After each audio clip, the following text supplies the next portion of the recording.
Hey guys, it's me Mohammed Amanuddin from the Soft Learners, and in this video we will discuss the transducer mechanisms of another type of G protein called as G-inhibitory.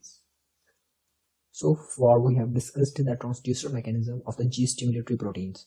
Now we have already discussed the G-stimulatory protein coupled receptors. Now we will discuss the G-inhibitory protein coupled receptors, which counter-regulates the G-stimulatory protein coupled receptors.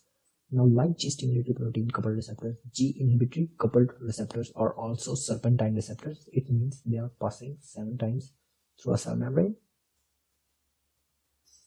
This domain is called ligand binding domain. This domain is called effector domain. The ligand binding domain of the G-inhibitory protein receptors is different from the ligand binding domain of the G-stimulatory coupled receptor. So a different ligand will bind here, here, and this result in to the activation of another G protein present in the cell. Let me draw a G protein here.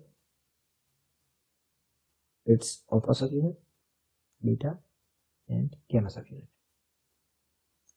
This is alpha, this is beta, gamma. Now, whenever it has a GDP, of course, it has a GDP attached with it.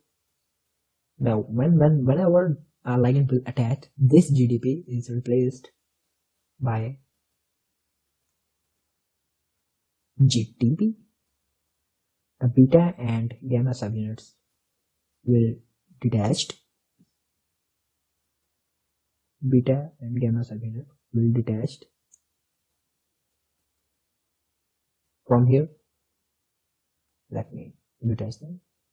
The beta and gamma subunits are detached. This is our beta subunit and this is our gamma subunit. And the alpha subunit is activated.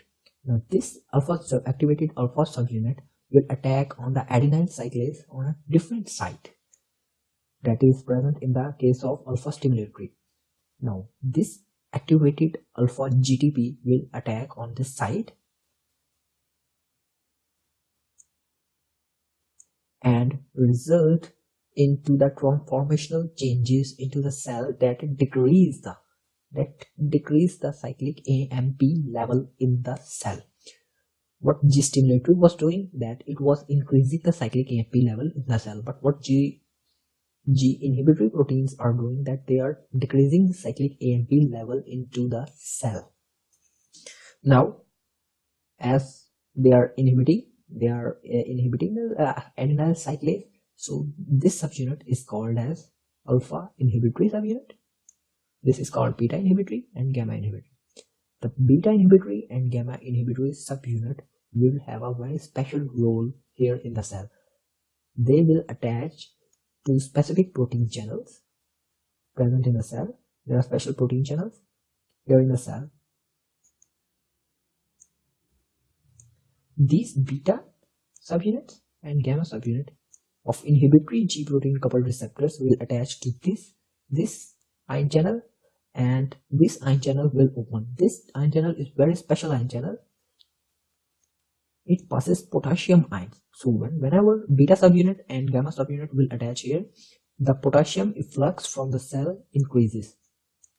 Potassium will move out from the cell. So far what we have studied is that G-stimulatory protein increases cyclic AMP level by when a ligand will attach here. Alpha stimulatory will activate it along with its GTP. This attack on adenyl cyclase increases cyclic AMP level. While G-inhibitory protein, whenever activated by a ligand, they stimulate alpha inhibitory along with its GTP. This alpha inhibitory will attach on a different site on adenyl cyclase, and this decreases the cyclic AMP level into the cell. Now this is the basic difference between G-stimulatory and G-inhibitory. Now there is another mechanism that decreases the cyclic AMP level. There is an enzyme present in the cell that converts cyclic AMP into AMP, and the enzymes they are very special enzymes. They convert cyclic AMP into AMP, and the name of these enzymes are phosphodiesterase. What phosphodiesterase does, they convert cyclic AMP level into AMP. So whenever we take caffeine, tea, or some drugs, the caffeine and tea, they go into the cell and they block phosphodiesterases.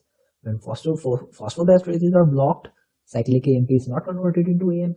The level of the cyclic AMP in the cell will remain increased. That is why we feel activated whenever we take tea or caffeine. Now there is another system, and this method is that our GTP is attached to, as we know, alpha subunit. There is an intrinsic enzyme present in the alpha subunit called as intrinsic GTPase. This enzyme detaches GTP to convert GTP to GDP. Alpha subunit become deactivated, and this deactivated alpha subunit will go back to its beta stimulatory and gamma stimulatory, and the level of cyclic AMP will decrease. But there is an organism called cholera. Vibrio cholera produce cholera toxin. This toxin decreases the activity of GTPase. When the activity of GTPase is decreased, there is no conversion of GTP into GDP. GTP will attach to alpha subunit forever, and this alpha subunit will attach to adenyl cyclase forever, and the adenyl cyclase will keep increasing the level of cyclic AMP into the cell. So by this method, the cyclic AMP level in the cell is increased. So far we have discussed two methods. One is the decreased activity of phosphodiesterases, and the second method is the decreased activity of GTPases. Now there is another third method. Now there is an organism called pertussis. Pertussis produce a toxin. Now this toxin will go into the cell and does not let our alpha, beta and gamma inhibitory subunits to detach from itself. When they are not detached, no GTP will attach here, no alpha inhibitory will activate it. When no alpha inhibitory will activate it, there will not be decreased production of cyclic AMP, and cyclic AMP level will start increasing into the cell. So there are three methods by which the cyclic AMP keep on increasing into the cell. First is decreased activity of GTPase, second is decreased activity of phosphodiesterases, and the third is the inability of alpha, beta and gamma subunits to detach from each other. This is all from this video, and in the next video we will discuss GQ protein coupled receptors. Thanks for watching.